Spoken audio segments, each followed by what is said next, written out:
I'm very well, brother. You? I'm not too bad. That's a London accent, is it? It is indeed, yeah. Who's your football team? It was Arsenal. Yeah, the great Arsenal. Man United. For my sins. Let me think. Stapleton, Norman Whiteside. So yeah, there was a few Irish players. But when I was a kid, my dad and my brother Keith, my older brother, were Leeds United fans. So naturally enough, you have to follow who your dad follows, don't you? So Yeah. I loved Eric Cantona, and Leeds won the league. I was about 7, and I was another Eric Cantona, and then he left for Man United, and so did I. But then, when you think about it, then I'm from Cork City in the south of the Republic of Ireland. Roy Keane and Dennis Irwin are from my city, so there was only really one team to support for me. Yeah. You know, when you think of it, Paul McGrath played for them as well, and Ireland. That's right. There's a great John O'Shea. There was a big Irish contingent back then. And in the Munich air disaster, there was a good few Irish in that as well. Yeah. Yeah, but things are good for Arsenal at the moment. Well, I'll be honest. At least you got to a final. That's the way I look at it. Yeah. Yeah, but I know, like they didn't win, okay, and they've been bridesmaids for the last year. But the club itself is in a good place. Like it's in a good place financially. There's stability there. They're building towards something. I just think you're probably you're just one world-class player away from getting across the finish line. The problem we've got is Man City didn't perform last year. A lot of Chelsea didn't really perform last year. They did very well towards the second half. So even with a world-class striker, we've still got to win. I think the mentality, if you watched PSG, how they won the European Cup, is they wanted to get the ball back. And that reminds me of the Barcelona, the Pep Guardiola team, with Messi, Neymar, Eto'o. They just always got the ball back. And we used to have that. Then we've changed tactics this year.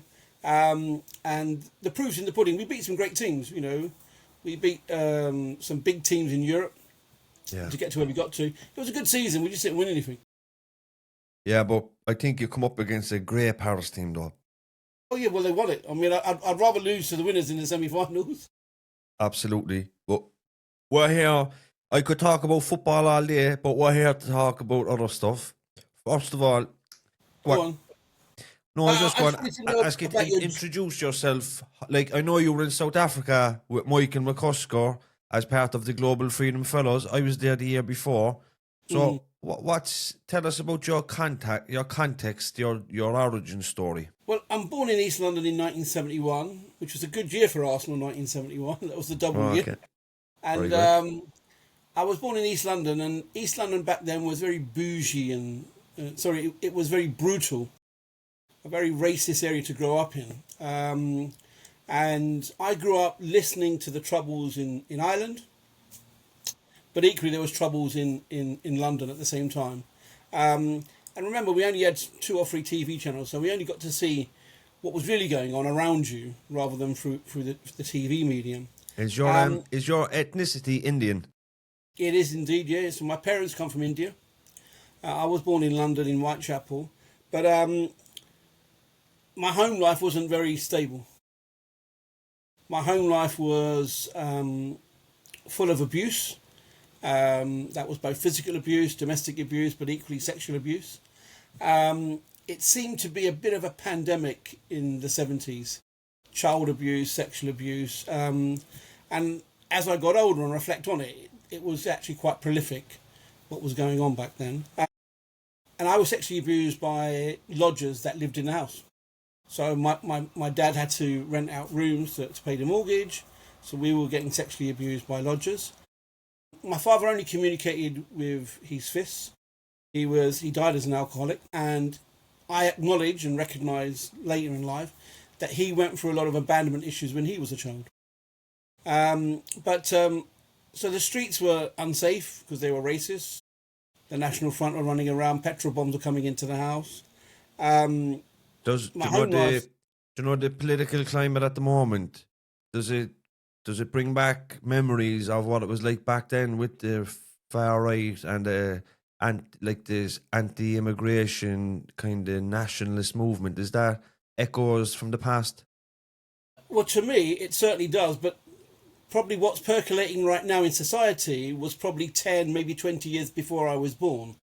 But you had that percolation, that noise on the street. It's immigrations, it's this, they're different, because there was mass immigration after the war that came in, and that caused a lot of social unrest.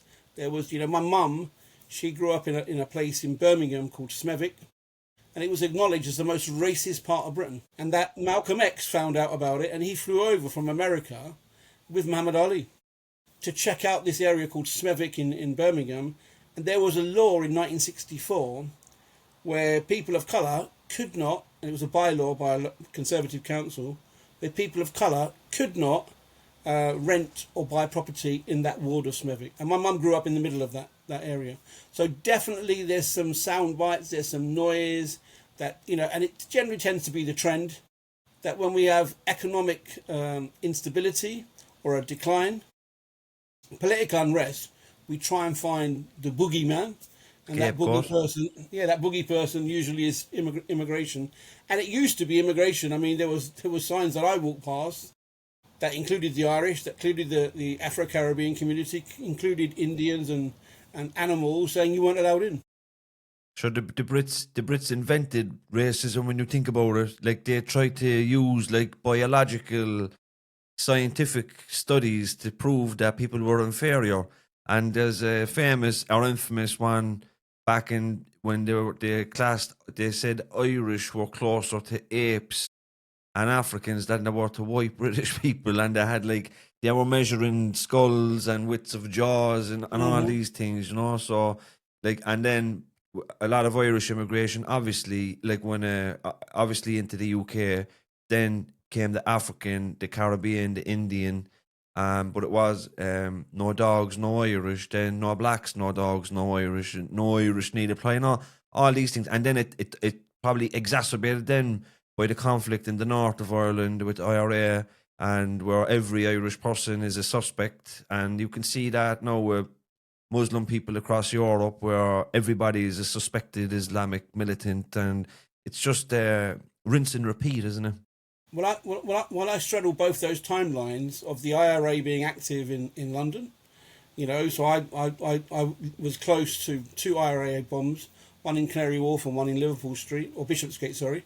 And that's where anybody that had an Irish accent was automatically deemed a suspect. Yeah, automatically. And if you had an Irish accent and you were in public, you generally whispered. And then obviously now we've got the sort of Islamic fundamentalist rhetoric that says people that wearing hijabs, people that wearing burqas or look different or have beards, or turbans, they must be up to some sort of terrorist act of terror. And I once got stopped by a police officer after one of the IRA incidents, and it was after 2001 9/11 attacks. Yeah. And when we introduced the new terrorism law, and there used to be a ring of steel around the City of London, and I used to work in the City of London, and they followed my car, and they put the blues and twos on, and I said, "So why have you pulled me over?" Because we suspect we've pulled you over under suspicion under the Terrorism Act. I said, "What act of terror is going on in my car right now?" Do tell me. Yeah, so there's a meme goes around from I think it's in the context of a London airport, but a guy with a turban, and he takes a selfie and he says, "Here comes the anonymous search." As if he was the one being pulled out of this queue, but they'll make it seem like it was an anonymous thing. You know what I mean? Absolutely. But people get profiled, don't they? So Indeed. when you say you grew up in a racist environment, is it minorities experience it through institutional racism from police and schools and teachers, or is it from other English white people, or both? It was all of the above. All of the above. So, as I said, the local area was unsafe. A lot of National Front racists running around, skinheads as we used to call them, and petrol bombs coming through the house. And And our house was a 3-bedroom terrace, but our bedrooms were on the ground floor. And it took me a long, long time, like well into my 30s, to understand why were our bedrooms on the ground floor, not the first floor, which is where they should have been. And that's because if you are attacked by a petrol bomb, it's easier to jump out of a ground floor window than a first floor window. But the institutional racism is, we obviously knew the police used to treat us differently. So that was almost par the course. But doing a deep dive in my own mind, I looked at my education journey as well. And obviously I couldn't articulate what was going on as a 10, 11, 12, 13-year-old. But we used to get the cane. So we used to get physical punishment. But also when I looked at some of my exam results, I thought, did the examiners have some bias in seeing my long traditional heritage name in how they marked? And thought, well, we don't want to give that person an A, we've given them a B or a C. So maybe that, because there was certainly structural bias throughout the country, but we didn't acknowledge it. And I actually use an analogy in London. It's a pretty sad and horrific one, of pre-Stephen and post-Stephen.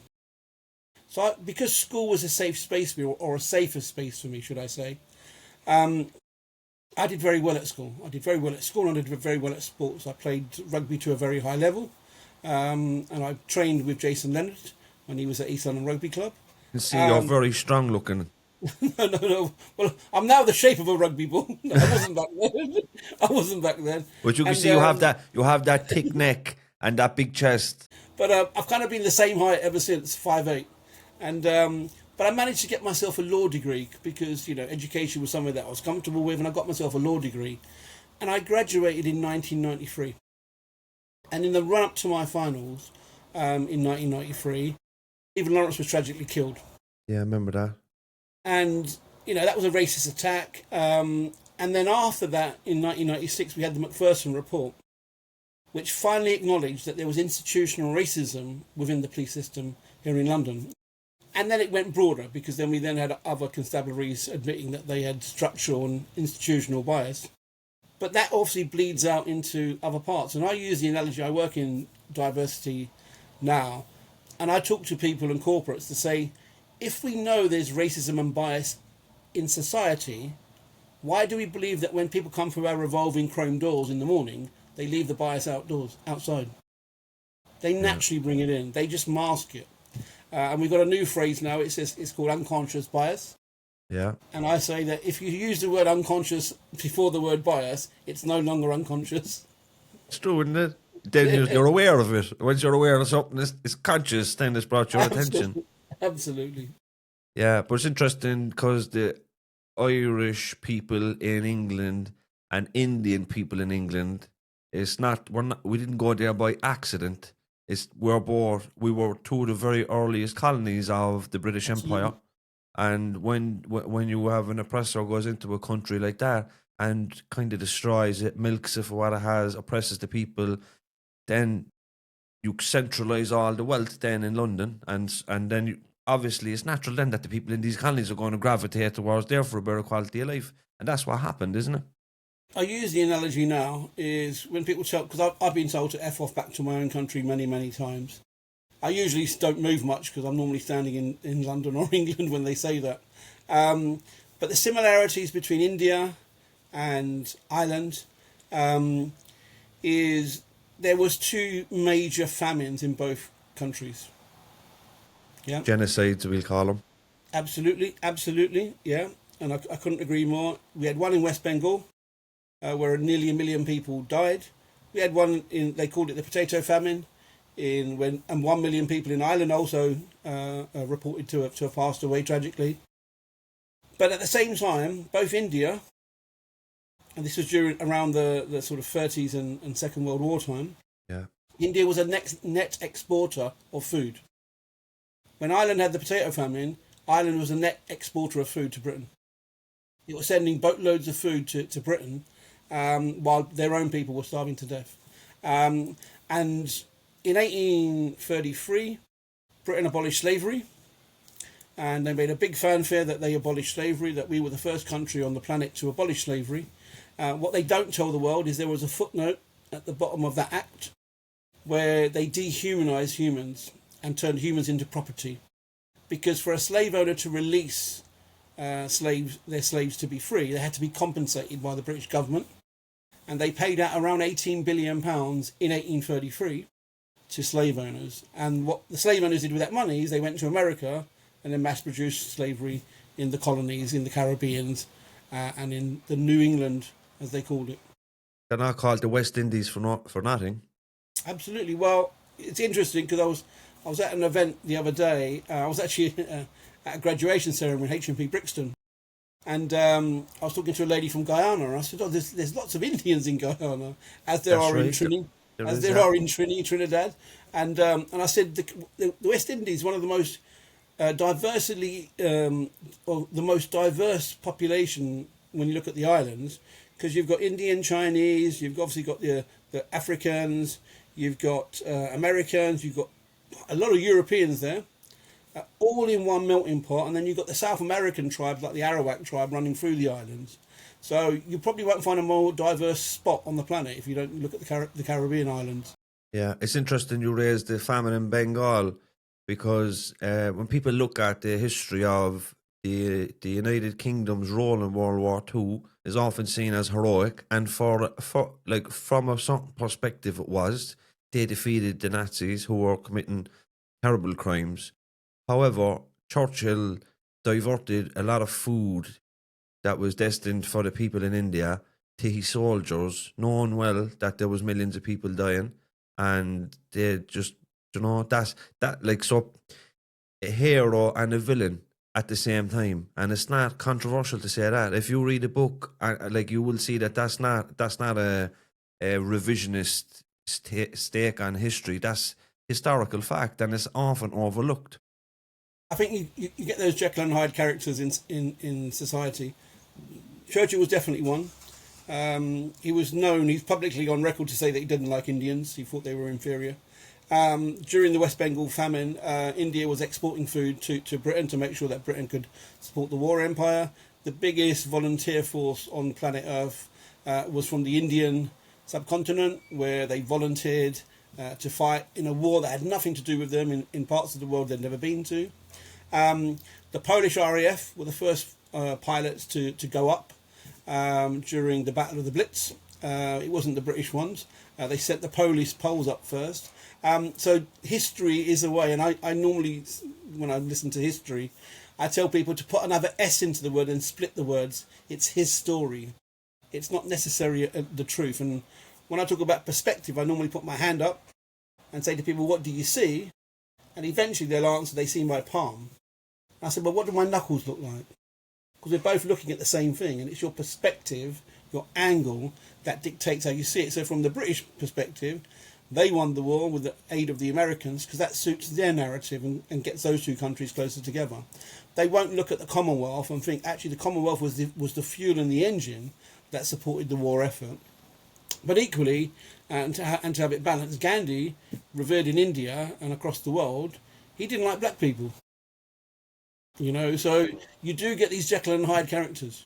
Yeah, I had a conversation recently about somebody, and it came up about this similar topic. Now, the BBC had a poll. It was a good few years ago now, a documentary about the 100 greatest Britons, and Churchill was number one. That was, I think, Oliver Cromwell was number 2 or 3, and he's one of the most controversial figures in Irish history because of the plantations, because of the deporting people to penal colonies, where 20% of the population was either murdered or deported. But then he's like one of the greatest Britons ever, which is mad to think about it, really. But so it's good to know your history. It's always good to know your history, and when we talk about these things, we're talking about the people in power, not the regular people on the street. So there's obviously great solidarity between Irish people, English people, Indian people as well, in the working class communities, in the docklands, on the building sites, and we're talking about power and how power is corrupted. It's funny you say that because my dad was a builder, and his best mates were either Irish or Jamaicans or people from the Caribbean. And I think what you find is people that go through sufferance, that understand the backstories of how you get here. Having gone to South Africa, is earlier this year, what I realised and acknowledge now is that apartheid is still up and running, and it is actually up and running in most of the world. It's just it's no longer a race or a race system. It's now linked to class, and the apartheid is rich and poor. It's generally the working class who are at the base of the pyramid in society that uphold everybody else, and those that go through trauma and difficulties, you have a natural human affinity to the other person. It's just on the historical stuff before we move on for it. There's something I was thinking of. They do a Auschwitz memorial every year, where the leaders from around the world, they go to Auschwitz and they say a prayer or whatever to acknowledge what the atrocities what happened. But it's also it's to acknowledge and remember the liberation of Auschwitz. But this, we're talking about the people who write the history and how history is molded and the narrative is created. So at the last Auschwitz memorial, there was no Russia present. They weren't invited, even though the Russians are the ones that actually liberated Auschwitz. And present you have the Germans and the Austrians. So it's like the Russians I know what the Russian and what Ukraine at the moment, like we obviously, that's a bad thing. You know what I mean? Any war is a bad thing. But it's just interesting how people in power can erase a big part of history, and the perpetrators of these atrocities can be there whitewashed. What tends to happen is, and it's interesting you mentioned World War II, because you had a coalition that supported the war effort, and you had the West, but you also had Russia, and Russia were the country that lost the most men and citizens during the Second World War, and it was the Eastern Front that won the war, not the Western Front. That's right. Because the Germans just couldn't handle the cold Russian winter. They weren't prepared for it. And it was the Eastern side that won the war. And that's what compressed Germany to go, actually, we're eroding away on the West, but we're definitely losing on the East. But history is written by the winner, and they have the narrative pen. And I always tell people, if you read, and I grew up in England, in London, and I was told about the British Empire and how amazing it was, and etc. We left Rule India. Britannia. Yeah, absolutely. And we left India with the railway system. And very kind. Yeah, well, you think it was until you realise they only built the railway with Indian slaves and servitudes to get the stuff out of the country, because they had to get it to the harbours, to the coastline, before they put it onto ships. The East India Company did a huge amount of damage in India. Partition caused 1 million people to die in the caravans as they cross past, and divide and rule has been a symbolic trait of European colonisation for centuries. And Africa, they used to refer to it as the Dark Continent, and the Middle East probably suffered the most. We talk about Hitler, and as atrocious as he was, there was a ruler called King Leopold II. That's right. Who went into Congo. People don't talk about him. Yeah, he killed nearly 14 million people. Big statue of him celebrated in Brussels. Yeah. And again, Belgium, as nice as it is with, the waffles and the diamonds, we don't talk about that part of it. And as a human, I talk about spiritual journeys. And when we talk about spiritual journeys, we don't just talk about love and light. You have to also talk about your dark shadow side, because that is part of the journey. And if you're going to be authentic and acknowledge who you are, both as an individual or as a country, you have to acknowledge that maybe our ancestors didn't get it right.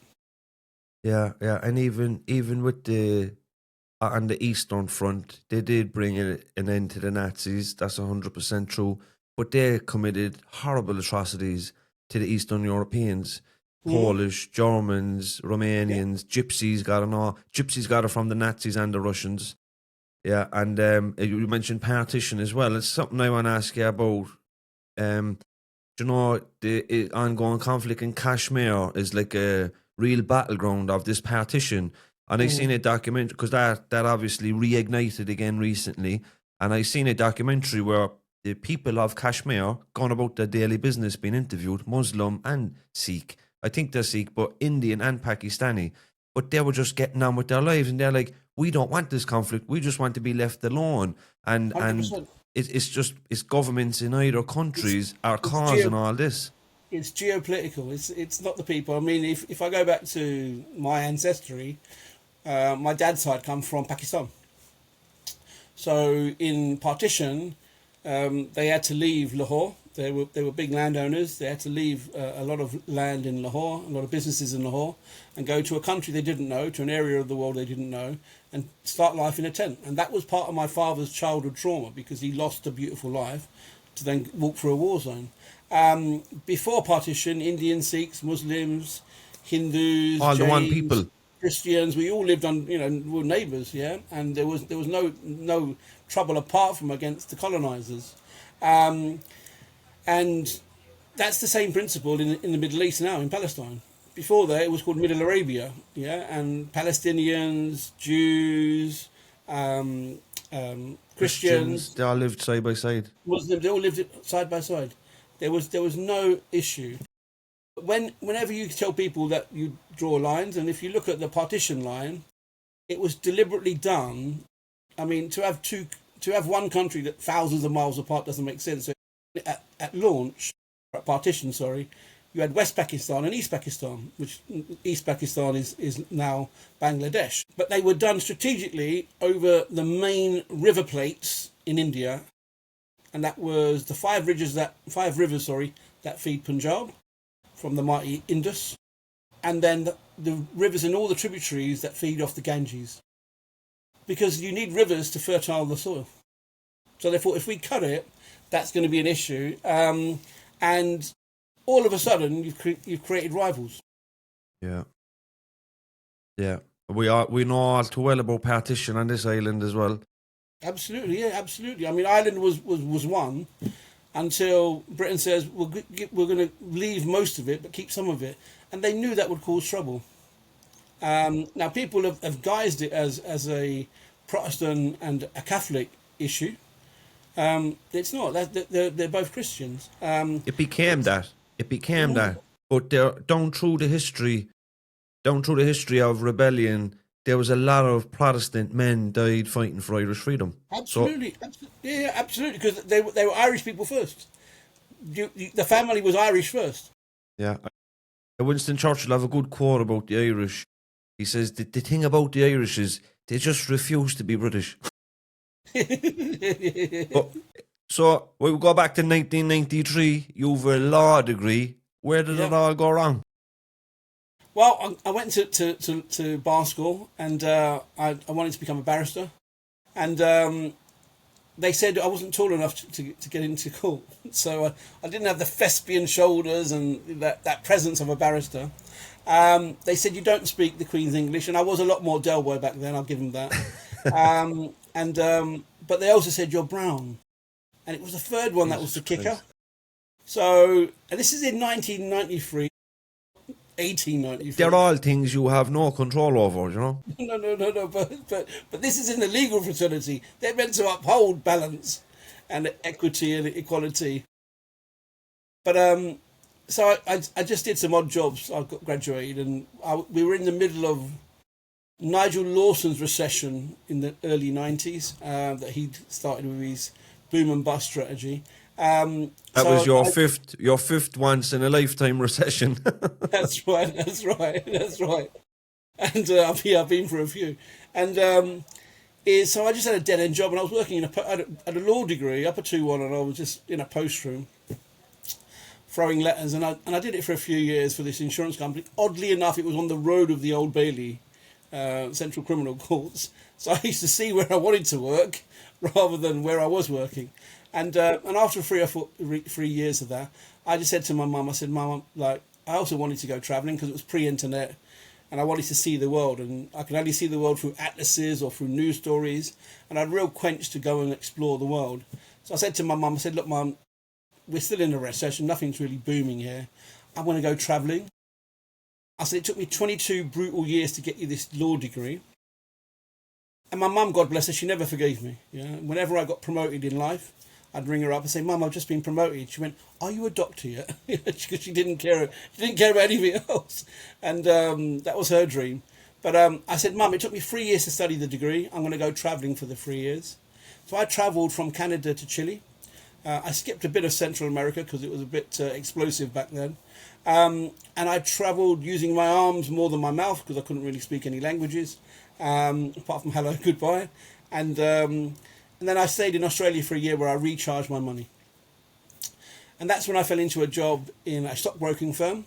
And I just watched the lifestyle of these stockbrokers, and it planted a seed in my head that I thought, well, actually, I'm really good with numbers. I'm good with people, so maybe I should try working in financial services. It was a career I'd never thought about. Came back to the UK through Japan, Southeast Asia and India, and I started a career in wealth management and financial services, and I was pretty successful at it. I was paid very well to do very little, but again, nobody sent the elevator down for me or the escalator. I had to climb the outside of the building to climb my way up, and there weren't many people that looked like me or sounded like me in these institutions. So you have to be exceptionally good to climb, whereas the white guy just needs to be all right to get the same opportunities. Absolutely. I use an analogy. People say, "Oh, you're in the outside lane." I went, "No. I'm in the same race, but I'm outside the stadium. I've got to run that far." I'm driving a Golf GTI and you're driving a Ford Fiesta. Yeah, that's right. Yeah, and so I managed to do it, and I'm quite when I have a focus on something, I can achieve quite a lot. So I had a focus to build a career. As I said, I was rewarded very well financially. I was very well rewarded for doing very little. I was just making sure I didn't lose too much money. But I became very ego-driven. I was in a culture, and I'm not making any excuses for my actions because I authored every one of them myself. But I was in an environment, or I call it a jungle of people, where there was drug taking, there was alcohol, there was women, there was parties. And if you watch The Wolf of Wall Street, that to me was a documentary. It wasn't a fantasy film. There was no very relatable. Yeah, absolutely, yeah. And so I really was in that bubble. So on the one hand, I'm showing up to the world that I'm this amazing wealth manager and financial services guru, but behind the curtains, my marriage is being destroyed by my own choices.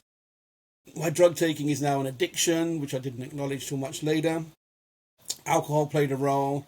It was a gateway to me taking drugs. So, I became a much less of a human. And in 2012, at the height of my career, I heard a sentence that changed the rest of my life. And the sentence that I heard was on top of 55th floor of Canary Wharf Tower. And I was looking at the apex of the building on a corner office, and I was looking at where I grew up, East London. I could see my house. I could see where I got mugged and beaten up. I could see where my mum got mugged, where I went to school, where my children were born. So I wasn't really listening to what was going on, but I knew they were talking about charges on the product. And I heard one sentence and it changed the rest of my life. And the sentence I heard was somebody comparing the charges, which were difficult to see and multi-layered. And they said, "Oh, it's like seeing a nigger in a woodpile." And I literally spun around and I said, who effing said that? And the person repeated it, and I said, "But why did you say that?" And then he went, "Well, the charges are hard." I said, "Well, why didn't you say that? Why did you go there to talk about it?" And I was the only person of colour in the room. And I made a fuss about it because something inside me erupted. It wasn't anger. It wasn't outright anger. It was an emotion I couldn't control. Because I said to myself, if I don't stand up to this and call this out, I'm part of the problem. If you would not feel good about yourself if you let that pass. I thought of my three young children who grew up with the same skin. And I thought, I don't want them to have the life that I had growing up in East London. So I made a firm stand against it. And everybody told me, "Oh, just pipe down. He's a different generation." I said, "No, it's unacceptable. I'm going to make a formal complaint." They went, "It won't end well for you." And I should have took the first signature of them saying that because they pushed me out of the meeting room, not the person that said it. So I'm now outside the room and he's inside the room carrying on. We went through an employment or an internal process with the HR team, and they said, "Look, we've got him to read the equality sheet." And back then it was one side of A4 paper, just one side. It wasn't even double-sided. And this is in 2012, not 1812. 7 months later, I go into work and in the office and in Liverpool Street, And they say to me, we found something on one of your trades from 7 years ago. We're not very happy about it. So we've reported you to the Financial Services Authority. We've delisted you. And we'll probably see you at an employment tribunal. I went through the internal process of a grievance. That was a bit of a circus. I ended up in an employment tribunal. And that's when I realised court's a playground of proof, not truth. It was a very brutal lesson. And I went through the process. My barrister walked out on me on day one. He spoke to before we were going in, he says, we're going to get them for £4 million, which is what I was suing them for. And because it was the end of my career, it wasn't just the end of a job. It was like I couldn't work in the city again because I blew the whistle. And on Monday, which was day one, he walked out on me. He says, I've never done this before. I walked out. I said, can I have my bundles back, which I've been studying for 3 months? Eventually, he gave me my bundles back, and he'd taken out all of my notes. I thought, why did you do that? He went, my clerk did it. I said, why would your clerk do that? Like, why would he do that? That doesn't make any sense. Somebody must have told him to do that. I was winning the case on Wednesday. I was a litigant in person. I was winning the case on Wednesday. But then on when they were cross-examining me, on Friday morning around 11 o'clock, 11:30, they said, I'm ever so sorry, Your Honour. I've never done this before, and I really, really respect court time, but I haven't finished with Jazz. We need some more time with him. And I said, well, no, because then it'll be an unfair trial. It'll be imbalanced, because they've had longer to cross-examine me, and there's a whole SWAT team of them. Yeah. If it was just me, I said it will be imbalanced. So therefore, it would be an unfair trial. And but she sided with the 3 barristers they had, and it got relisted for 3 weeks down the track. Now, the problem with that is that all the steam that I generated in that week obviously started to evaporate and dissipate, and by the time we came back to summing up, all she remembered was the day and a half they had to cross-examine me, plus my summing up against theirs. So all the energy was on their side. And I lost the case, and that then triggered what I now acknowledge as my 7-year depression. I went into a depression for 7 years because I'd built that career with my own hands against the headwind of all the bias and all the racism that we spoke about. Obviously, I wasn't earning the money that I used to, but being a creative addict, I found ways to mask my addiction. So I opened up 2 bars in London with some friends, and I was trying to maintain that balance between home life and work and bringing some money in, until eventually my wife said, look, you've got to make a decision. You can't have that lifestyle and be with the family. It's like oil and water, they don't mix very well. So I sold all my interest in the businesses, and I gave my wife everything that I owned, apart from 1 car. And once it got legally certified and ratified, she kicked me out of the house. So I'm now homeless, and I'm sleeping in my car. Thank God I kept that car. And I spent the next 2 years of my life sleeping in the car. It was during this period my mother passed away. And my mother's probably the only person that truly loved me, without exception, without asking me to do anything. And the best way I can say the next sentence is my brother and sister were connected to her death. That's the way I can wrap it up the most. What I didn't know at the time, but I found out subsequently, was that my brother and sister had amended my mother's will. And the amendment they made is they took me out of it. So it's hard enough losing your mum, but I'm homeless, and I had to use the Freedom of Information Act and write to sheriffs in Scotland where my mother passed away on how did she die, because nobody was telling me the truth. My brother said one thing, my sister said another, and I said, look, she didn't die twice, so I just need to know. And you can't grieve until you know how somebody's gone. It's a real closure. Yeah, absolutely. And so then in 2018 I woke up and in the new year, and I wasn't feeling life. I wasn't seeing my 3 amazing children. My mum had passed. I was still sleeping in the car and bumming around with people that I shouldn't really associate with. So I just thought, I don't need to be here, because when the radar of life swoops over me, it doesn't bleep. There was no noise. So I made a failed attempt to take my own life and commit suicide. And how I was going to do that was I was going to drive my car towards a tree. And as I unbuckled the car seat, I was driving at speed. Rather than hit the tree, somebody ran a red light and came out of a giveaway, and I ended up crashing into his car and not the tree. So The police are called and I'm arrested for drink driving because I'm twice the legal limit for alcohol. And then I get rearrested 2 hours later for death by dangerous driving. So I'm now involved in a fatal road traffic accident. It was at this moment, like that, I blacked out. And it felt like Mike Tyson had punched me from behind without me realising. And I blacked out, I fell into my body. Before the accident, I had an out-of-body experience, and it was a near-death experience. But when I woke up again, I just felt something inside me was different. There was like God had breathed something into me. And I call that the end of the 1.0 version of me, and then I stepped into the 2.0 version of me. I was released under investigation for 15 months because the police weren't sure whether I was liable for blame or whether it was the deceased.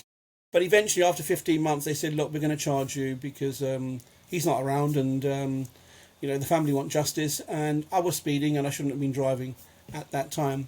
I'd fully accepted that I was going to go to prison, even though I had no jailcraft. And so on the 2nd of May 2019, I was sentenced to 8 years imprisonment. It was reduced to 6 because of my guilty plea. And then I was thrown into Pentonville. Now, I should have gone into the Old Bailey, but my case got moved because the London Bridge terror attacks trial that was going on at the time was extended, and then they had to relist me at Wood Green. And it was from there I went to Pentonville. And if you know Pentonville, it's a 200 and sort of, where are we now? Yeah, nearly 220-year-old prison. And Victorian, cramped, full of angry humans and men. And when I was thrown into Pentonville, I thought I was going to spend the next 3 years of my life in that one Victorian prison tube of a cell with humans I didn't know. And when they stripped me naked in reception, and I'm standing in front of men I don't know, asking me to squat, something inside me says, can you stand up and be the king that your mum gave birth to? Just stand up and be the king that she gave birth to. And from a man that couldn't make a phone call in prison, and I couldn't make a phone call in prison, I didn't know how the system worked, I eventually left the next 2 prisons as prison council chairperson. I won the High Sheriff of Kent Award in 2021 for enhancing the lives of staff and residents during the pandemic. I started to step out once lockdown lifted and I got to open conditions. I started to help men. But it was in the CATC institution when I was at HMP Onley where I really got to work, because in the first sort of few months, once I'd got over myself, I just kept meeting similar people. A lot of Irish people, a lot of people of ethnic, BAME community, and ethnically diverse people all from working class, but the same paddocks and pipelines in life. And but when I spoke to them, I said, but you've got talent, like you've got some human skills that we could transfer into an opportunity for you. So I use the analogy of a drug dealer. They're a direct marketer. They get their product to market directly without the police finding out. And to do that, you've got to be good with cash flow. You've got to work well under pressure. You've got to be good with logistics, customer service, product, all that sort of stuff. These are all attributes that you would have in a business, that you would have in a regulated or a legal enterprise. So I used to tell them, I said, you're all entrepreneurs. They go, what's that? I said, you're an entrepreneur, you're just selling something illegal. But if you could stop selling something illegal, you've got all of the entrepreneurial energy to build a business. So for more than 3 years, I studied the human potential in prisons and prison cells, from a BCAT to CCAT to an open prison. And I had 2 nicknames, because one was the advocate, because I finally got to use that bloody law degree, so I managed to blow the cobwebs off it. And if you've got a law degree in prison, you become, well, actually, can you help me with my case? Or, I've got this nicking in. Write this letter for my appeal and for the governor and the judge. Absolutely. And what came through there is I started to help people. So you mentioned the letters. I noticed that there was a high literacy rate in prison. And I had a lot of privilege. I acknowledge that in prison. I had a career, I had a background, I travelled the world, I had a life I could remember. Most people don't have that inside, so they don't. Absolutely. They have this sort of blinkered mindset. So I used to write letters for people and say, when was the last time you wrote to your mum? And they'd tell me, and I goes, well, look, should we write a letter to your mum? Come to my cell, we'll write you a letter. And I'd write the letter, and eventually we'd get a response back, and I'd read the letter back to him. But it was like my mum had written to me, son, really proud of what you're doing, blah, blah, blah. And I just started to feel a bit better. And what I call the little fireworks of happiness, by the end of that journey, turned into, and what I say is controversial, but it's my truth. It's not meant to be controversial. But I found the 3 years that I was in prison a period of joy for me. Because of the level of transformation that I went from. I'm 7 years clean of all of my addictions now. Congratulations. But it's because I was of contribution and service. Because I was helping the community around me, And I've got many letters from pad mates and cellmates who said, without you being there, I probably would have reacted poorly. And you had a knack of turning up. So the second name I had was not the advocate, was the thief. And as prison's full of thieves, Prison is full of thieves. And innocent men. Yeah, absolutely. Yeah. If I had £1 for everyone that said they were not guilty. And so I was known as the thief, and people goes, if they had a problem, they go, you need to speak to the thief. And they go, who's the thief? They goes, prison's full of hundreds of thieves. Which one's he? He goes, he's different. And they go, why is he different? He does everything for nothing. Whatever he does it for nothing. And they goes, well, what does he get out of it? He goes, he takes the joy. And they goes, well, he can have the joy because there's not much currency having joy in prison. They goes, what does he look like? He goes, you can't miss him. And they go, why is that? He goes, he's the happiest man in prison. And I genuinely was a person that was happy.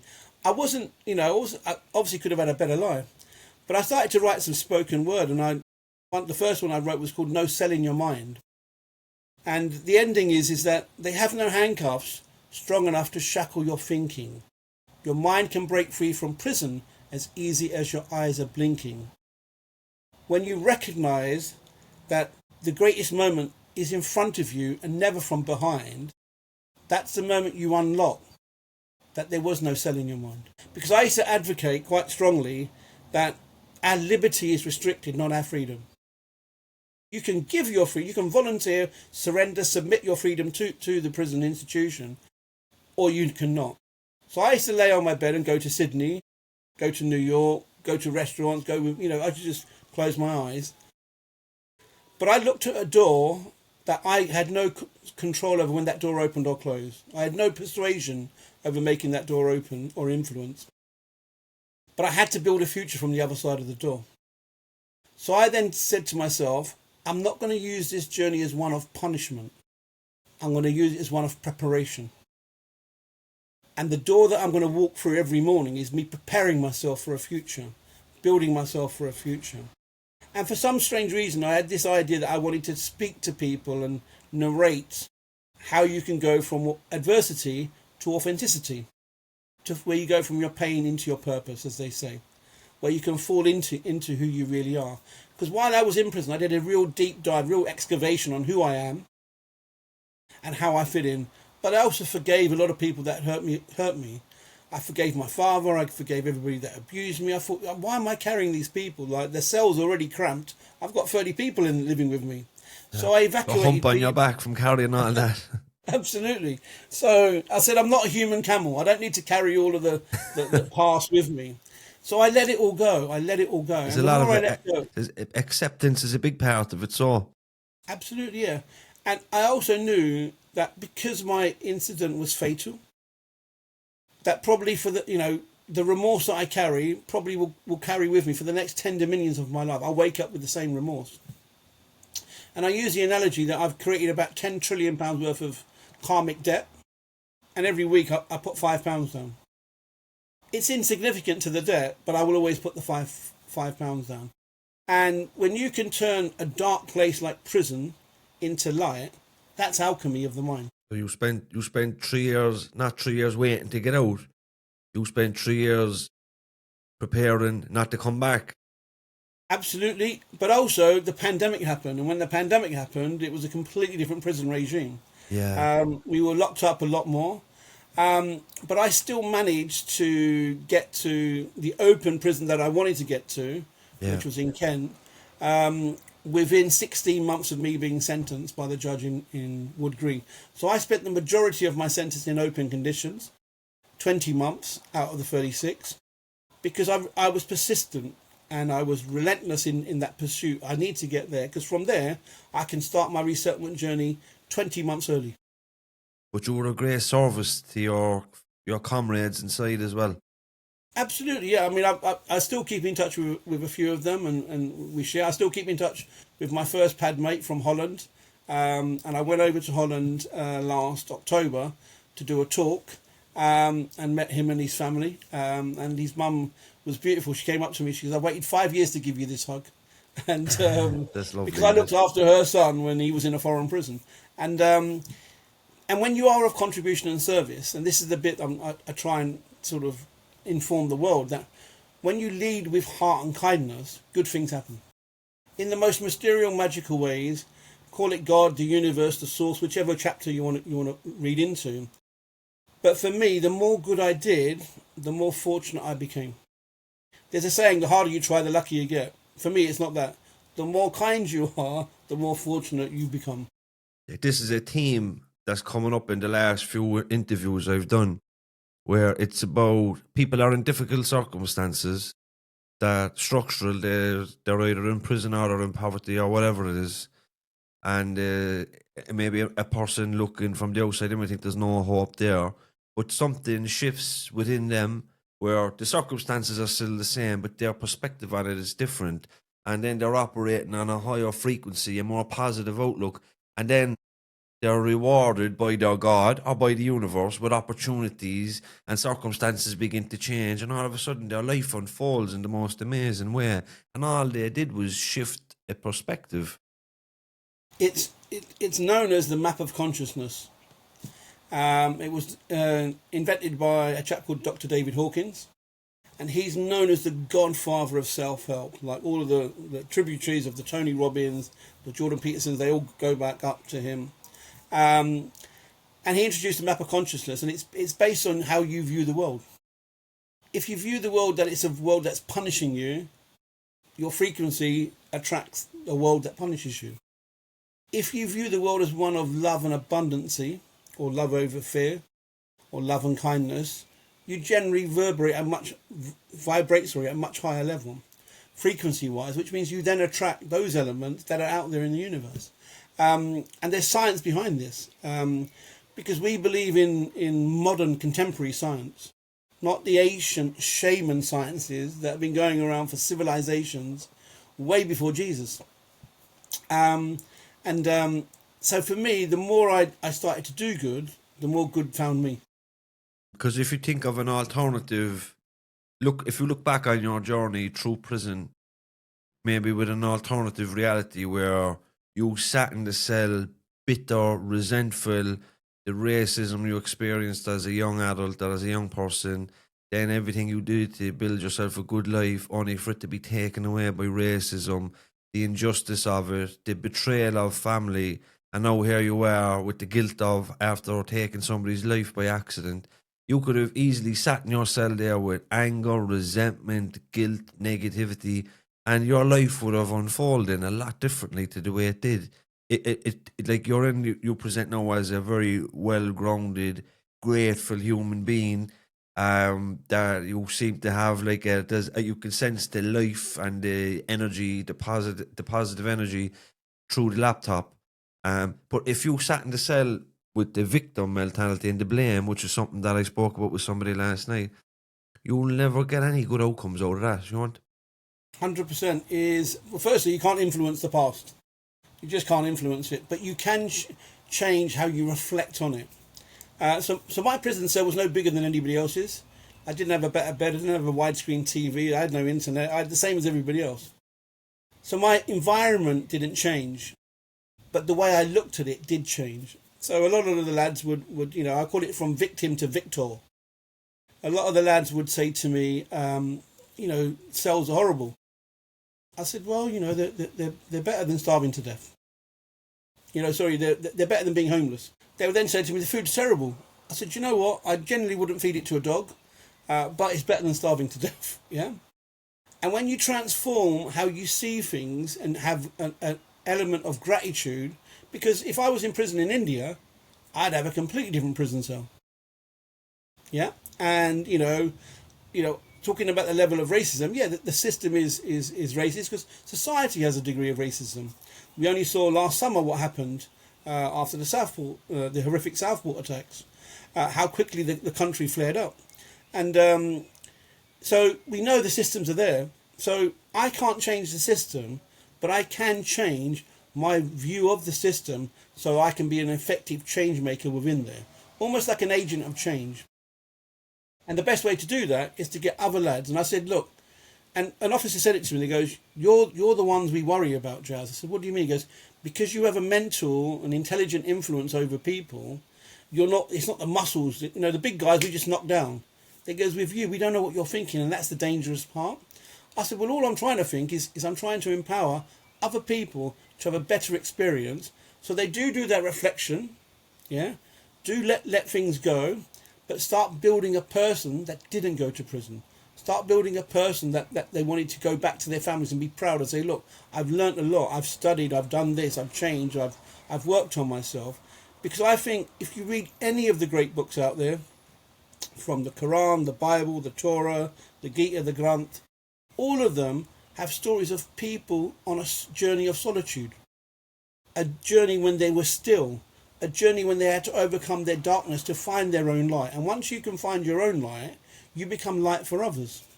And I think prison is a crucible for where people can sit in their own silence. And when you do, the noise around here, the ego that lives up here, starts to quieten down, and then your true inner voice, yeah, we call it intuition, it's your inner tuitions, your inner lessons, starts to speak, not louder, but you tune into it. Because as your frequency rises, you get more clarity from your gut instinct. Yeah, interesting you speak about the different religions and the commonalities and solitude. Because I'm a Catholic, a Roman Catholic. Obviously, in the Bible, it talks about giving up material things and not valuing material things. And I don't know much about religions in India, but everybody knows and heard of the word karma. And a lot of times it's probably misinterpreted. But from what I know about karma is about you get born and you die and you're reborn until you get to a place where you denounce material things and you come to a place of presence, and then you don't get reborn, and that's the goal. Then you live in peace. Is that correct? Absolutely. You have that in the Indian community and in other civilizations. They believe in reincarnation. I actually have my own prison Bible. I won't pull it out because it's holding up my webcam, but I have my own prison Bible here. When you look at the disciples, half of them came from prison. They were in and out of prison all the time. There was even one or two more rats that were reformed, that gave up Jesus, and they reformed, and people that acted out in bad faith, like Simon, like Paul, but they found redemption and became great people afterwards. So you might be full of guilt and shame for what you've done today, but that's not to say you can't be a great man or woman down the line. Absolutely, I strongly tell people this is that prison was, out of the 53 years that I've been alive, prison was 3 pages of those 50. It's not the whole story. It's a significant part of the story, but it's not the story. And I'm still writing with the pen that I have in life. I'm still writing the future chapters. It wasn't a life sentence; it was a chapter. And but when we talk about being still, being in your own environment, and getting out of your head and observing some of the choices you've made, but equally forgiveness. Whenever we forgive, the first person to heal instantly is you. You feel better straight away. Whenever you do any act of kindness, the first person to feel benefit from it is you. So I was actually being quite selfish in prison by helping people, because it converted people going, why are you so goddamn happy? So, well, I'm one day closer to my release. That's the first thing I'm happy for. And when you start writing what you're grateful for, using David Hawkins' map of consciousness, you start elevating yourself up. And you start seeing the world as one that's kind to me, that is abundant, that isn't scarce. And when I came out on license, I met my probation. I was planning for nearly 2.5 years to meet one person, a probation officer. Didn't know what they looked like, didn't know but I planned that meeting. And what I did do is give them such a bibliography, a reference of my career in prison to say, that's who you're meeting. That's the calibre of human that you're having a conversation with. Because I knew I wanted to travel. I really found the travel restrictions a real bugbear for me when I was on licence. And I managed to travel 4 times on probation licence to talk about the hidden talent at work. So when I was in open prisons, I decided to run a project. I thought, let me test and learn whether this idea I have that there's this amazing cohort of humans in prisons that need a job, and let's get them into a career. And it was the seeding of my program called Cuffs to Cufflinks. We go from cuffs to cufflinks. And the idea with the program was to get people who had never done anything in an office before. So I was selling IT courses while I was in open prison. I was leaving the prison in Kent, getting on a train to Cannon Street, working in the City of London, selling IT courses. And I convinced the owner, I said, look, I've got some lads I live with. They could amplify what I'm doing, because I was doing very well for him. And because I was phenomenal, it's a bit like that scene in The Wolf of Wall Street when he starts selling the penny shares. And people go, how do you do that? It was similar to that, because I thought, well, I used to sell multi-million pound inheritance tax defensive strategies. I could easily sell a £2,000-3,000 IT course. And I knew these guys had the skills, and I invited a lifer, someone in for firearms offences, and somebody in for manslaughter to come and join me. One was a colloquial Englishman from London, yeah. He had the most colloquial voice, but he was in for manslaughter. One was in for murder, a South London kid of African origin. And then one was a very powerful human. He was half Jamaican, half Nigerian, with Arawak tribe running through him, just to add some extra dimensions. And on the way to work, his knees would be knocking. And I said to him, I said, why are you so nervous going to work? He says, I don't think I fit in. I said, why don't you think you fit in? He said, everyone looks at me. I said, well, you're a big specimen of a human, so, you dominate a lot of airspace. So, when you move, you catch people's attention. He says, no, I don't think I can do the job. I said, why not? He goes, it's a lot of pressure selling. I said, remind me, what was the last thing you sold before you came to prison? He goes, a machine gun. I said, look, it's a lot easier to sell an IT course than it is to sell a machine gun. There's a lot less pressure. We're sitting there drinking coffee. The bigger market. Yeah. I said, you need to pick one of these up. He said, why is that? I said, it makes money. And as soon as I said that, they got on the calls. Within 12 weeks of training, those 3 men sold £92,000 worth of IT courses in the month of August in 2021. In August, you can't sell anything to anybody because everybody's on holiday. They're too busy. They're enjoying the sunshine. But they were phenomenal. I then ran a government project called Tech for Prison Leavers. And then that led me into the work that I do. So when I was in prison, I thought, I want to talk about this hidden talent. But I also want to talk about it not just locally in the UK, I want to talk about it internationally. And I wanted to become somebody, some type of keynote speaker, motivational speaker. And but I thought for me to do that, I've got to write a brilliant story of redemption and rising, that phoenix story. Because I believe that we all have a rising story in us. I really do believe that we're all born with a rising. And but I managed to leave 4 times. So I went to Amsterdam first to talk at the International Broadcasting Convention in front of Netflix, Amazon and Disney, talking to them about the hidden talent in prisons. I then went to the last ever Millionaires Business School in Tenerife. I then went to Athens to talk at Radio Days Europe, talking to the podcast radio world about how creative people were in front and behind the mic. And then I went to the Global Freedom Fellowship in South Africa for 2 weeks. And how did you find that? I mean, I'm still wearing the cap. Yeah, I've still got the Madiba t-shirt on. We use the word life changing often, but for me it was dimensionally dominion changing of my life. Not just the people I met, but the experiences, the lifelong experiences. I held Nelson Mandela's prison key in my right hand one Tuesday, and the following Tuesday I was holding his Nobel Peace Prize medal. Yeah, I danced with Africans in the township of Khayelitsha on a Sunday night, and Yeah, I never yeah. felt as safe. Yeah, yeah. You know, it's just and the people I met, like I was, there's part of me had a bit of imposter syndrome because some of them are there dead after doing 15, 20, 25 years in prison, and I Mm, was a drug addict in and out of prison, you know, for smaller sentences, you know. mm. But then I was looking at them, and I looked at everybody in the group with so much respect and inspiration, and then after a while, you know, with the feedback and getting to know people, then you have to own your own story and say, hold on, you're not here as a token.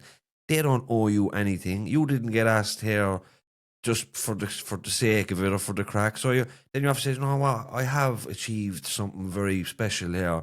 I have taken my, like that phoenix, that I have to acknowledge my own story and the obstacles I've overcome and the work we're doing now to bring our brothers and sisters with us, as you said, to help people unearth the potential that they have inside.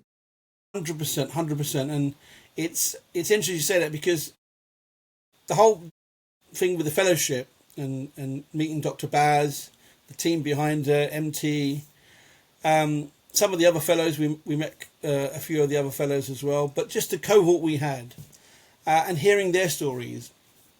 Because I think the point you raised there about we don't really big up our own story. We kind of think, well, it's our normal. Yeah. So Yeah. people saying to me, oh, you know, I meet lots of people, your story is really amazing. I goes, well, you know, for me, it's the spectacles I use, it's normal.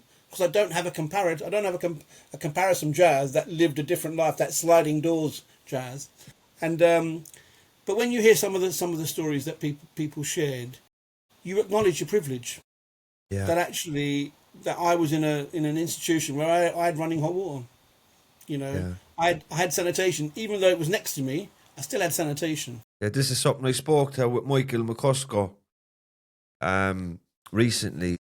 When we were over there, myself, now Dan White from your neck Yeah, of the yeah, woods, yeah. We with know Dan well. myself, Dan White, Julie from Paris, a couple of the Yanks as well. No, people from the West. We have our challenges in the West, don't get me wrong. But those in the global South, the lads from Colombia, Brazil, Argentina, South Africa, Malawi, Uganda, Zambia, they're like we're campaigning for better access to education, for better conditions, better food. They're campaigning for water, for shelter, for Absolutely. basic things. And what I learned as well is this idea of human rights is a very Western privilege. And in the global South, human rights, they're looking at you with as if you've two heads. There's no Yeah, yeah. such thing. No, James, what you just said there, what you shared there, it was in this trip. It was actually and again, there were so many moments of divine intervention, you know, or providence in my prison story. When I was in Pentonville, I was part of the editing team of The Voice of the Ville. So every now and again, we get outside speaking. Pentonville's one of those classic British prisons, a bit like Scrubs and maybe Brixton, that gets a lot of attention. Oh yeah, with you know international attention. It's a bit like Alcatraz. It's got that Yeah. fame and infamy of an Alcatraz.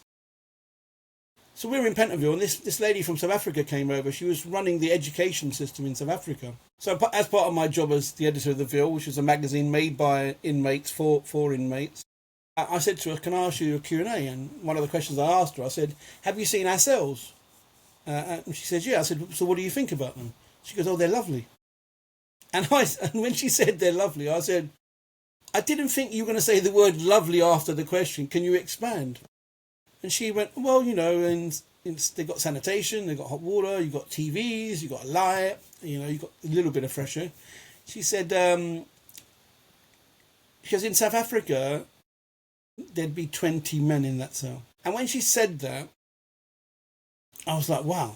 She went, and there'd be a king of the cell, you know, a ruler of the cell. And every night he'd choose a queen. And at that moment, I instantly went, like, I obviously have an Indian heritage, so I know what the Indian I've got a good guide on, or gauge, sorry, on the Indian prison system. But when she said that to me, when I went back after finishing my responsibilities there and went back to my cell, I hugged my pedmate, my Dutch friend that I mentioned, and I said, I'm just glad it's me and you. Yeah. You know, like instantly. When we were in South Africa, we went to Paulsmoor prison. Yeah, we went there too. and we met the ladies there. Yeah. And my introduction to Paulsmore Prison was Ross Kemp. Did you see that? He interviewed John Mongrel, the leader of Yeah. one of the numbers gangs, and he speaks about what you're talking about. He has this girlfriend, which is a man that shares the cell with him, and he obviously has sex with him. He abuses him, and he's just like a sex slave. And Ross Kemp is like, "You're gay, so you're homosexual," and he started getting embarrassed. But he didn't see it as a homosexual gay thing. It was just a power thing. But the fear, I'd say, that man had over the people on the wing and the control.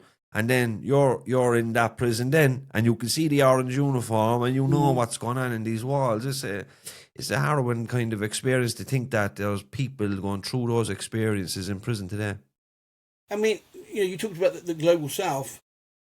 When we look at the global south, and some of the prisons that they live in, the conditions, we would instantly say that that's unfit for humans. We're saying that about the UK prison system, it's unfit for humans. But when you transport that to the global south, where they don't have an education, they're just literally sweating, sticking to the walls, or there isn't a mattress, they're making a mattress, they're sleeping on the floors. When I went into Nelson Mandela's prison cell and saw no bed but just a blanket on a hard concrete floor, because as hot as it was when we got there, I equally know how cold it gets with the wind coming off that southern Atlantic, how freezing it would have been. But when we heard some of the stories from our comrades from Chile, from Mexico and Argentina and Brazil, you instantly acknowledge, and we also had a lovely chap, Larato from South Africa, and he was sharing his journey. And some of the stories that he shared, you instantly said, but for the grace of all the gods, I wasn't there with him. Because I'm not sure my prison journey would have been the same if I was. Yeah, I had that resilience to get through. One of the ladies in our group, she was from Zambia, and she got a death sentence, but was pardoned by a president after a few years, by the grace of God. But she spoke about cavity searches with gloves, for the women, and they'd be lined up in a row, and this male officer, would strip them naked, do up the front, up the back with the glove, then go to the next woman, same glove, up the front, up the back.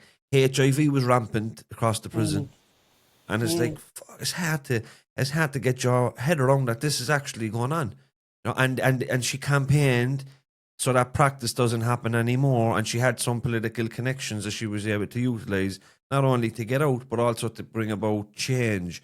But just think, like, that's in Zambia. Is it happening in Ghana? Is it happening in Somalia? Like, what else is going on there that just would blow your mind, I mean, the only comparison I have, and firstly I acknowledge everything you've said, it fully goes on, sexual abuse goes on, coercion, controlling behaviour by male officers over women. I did a talk at Downview Prison here in sort of just outside South London, and it was the first time I was nervous going in to do a talk or a workshop in a UK prison, and I've been into over 40 now. And I was nervous because I'd never been to a female prison, so I was a bit like, I've heard they're a bit more violent, because of what they call pussy politics, the same-sex relationships, or, they're seeing an officer for favours and then somebody else comes along and steals the officer. So I heard about that. But when you overlay that with what goes on in the global south, the story you just shared, none of that happens in UK prisons to that extent, And you must be living in the darkest of dark caves not to acknowledge that people in the global south have a much steeper prison story than we do in the West. We talk about overcrowding, and yes, the prison system is overcrowding, but nothing to the extent it is in the global south and the emerging countries. And we, as fellows and as comrades, but just as humans, have to acknowledge our privilege and say, sometimes the battles we fight don't have to always be in the jurisdictions that we stand in. Yeah. That's why it's important for podcasts and independent media to give people platforms to share their experiences, because we're very much sheltered in the West. We don't hear these stories. We don't hear stories about people in prison in England and Ireland. Not mind people in Zambia and Chile and Bogota and all these places, you know.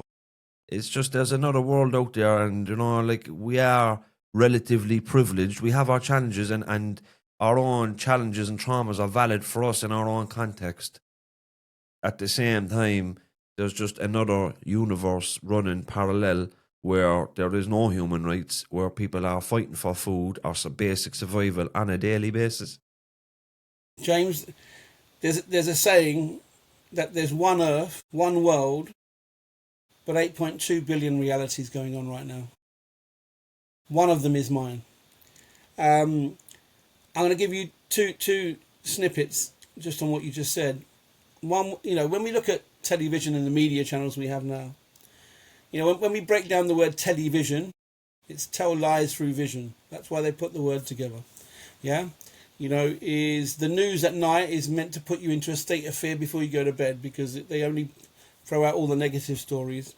And remember, news is a perspective. It's not necessarily the truth. There's another side to it. I met Sir Trevor MacDonald, a very famous black British newsreader. I met him twice. Best. Yeah, the best. Yeah, without doubt. I met him twice, and he was a hero of mine when I was younger, because he was the only person of colour on TV that wasn't being taken the mickey out of. They weren't taking fun out of him. And because remember, in the 70s and 80s, it was normal to have racist jokes flying up on TV or being portrayed in a certain stereotype. The Asian shopkeeper, the aggressive black man. And Sir Trevor MacDonald, I met him. I was coming out, this is in my banking career. We were watching England v Australia in the 2005 Ashes Test Series at the Oval. He was in the balcony, in the pavilion, and I was in a private box with a big bank. And we both left at the same time and met at the lift. And in the short lift journey down, I said, you know, I just want to acknowledge, Sir Trev, you're one of my icons when I grew up. Anyway, we had a short interchange, and we were leaving. And I said, well, where are you heading off to? He goes, Waterloo. I said, let's share a cab. And so we're trying to get a cab, and it's impossible to get a cab. You know, until somebody shouted out, oh, Sir Trev, jump in our cab, we'll give you a lift. He went, only if this man can join us.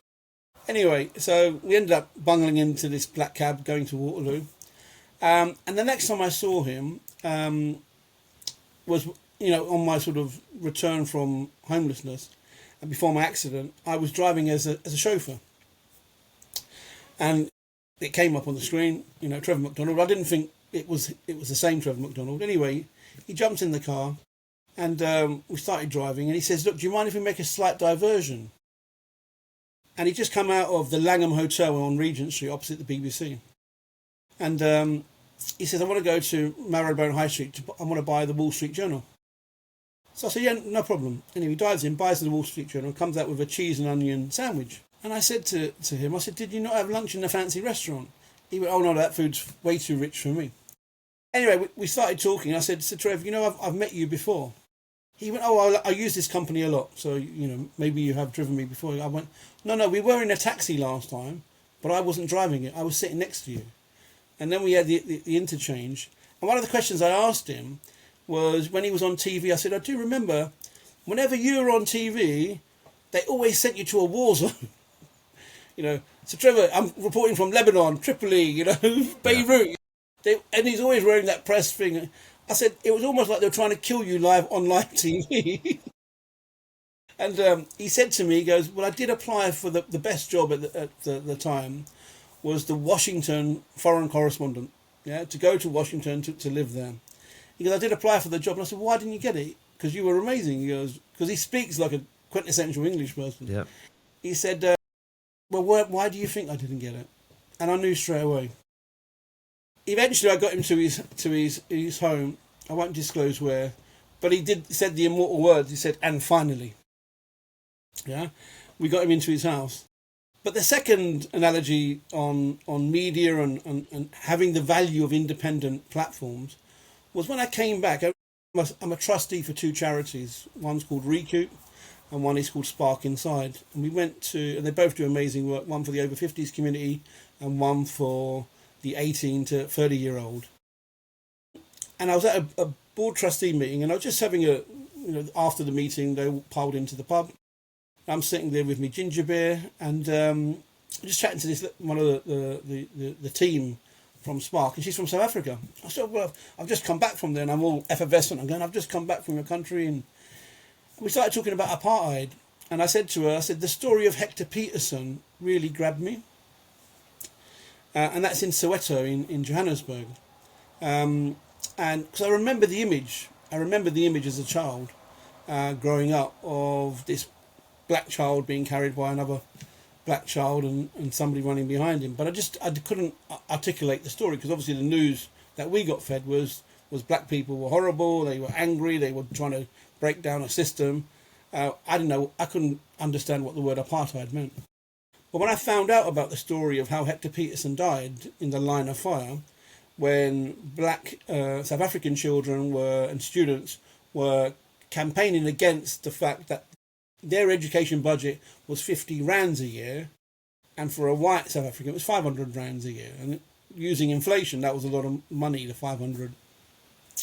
And they were just peacefully campaigning, but the police's response was to establish a line of fire, and anybody crossed it, they would just shoot them. And Hector Peterson came out of a school unrelated to the protest, just came out and he crossed the line of fire, and he got shot. And the picture was taken by a famous photographer whose name I forgot. But he took this picture of this dead Hector Peterson being carried by his cousin and his sister running behind him. And when I was sharing this story with this lady from Spark Inside, she goes, Jazz, I lived in South Africa, and I didn't know about that story until I left South Africa. Because even the children in South Africa, they were being fed a TV channel that's saying, this is what black people are like, this is why they should not be trusted, this is why. So the propaganda is live and real. So that's the value and the importance that you have to have in independent media, like this channel, is to ensure that you get those voices, and I call it the voices that are voiceless. We have to give them a voice. Those that are hidden from society, we have to put light on them so that they can come forward, because their stories have to be shared and aired. Jazz, it's been a pleasure speaking with you. Next time I come to London, we definitely get a cup of coffee. Maybe for an Arsenal United game, you never know. No. You're more than welcome, brother. You're more than welcome. Thank you, sir. Have a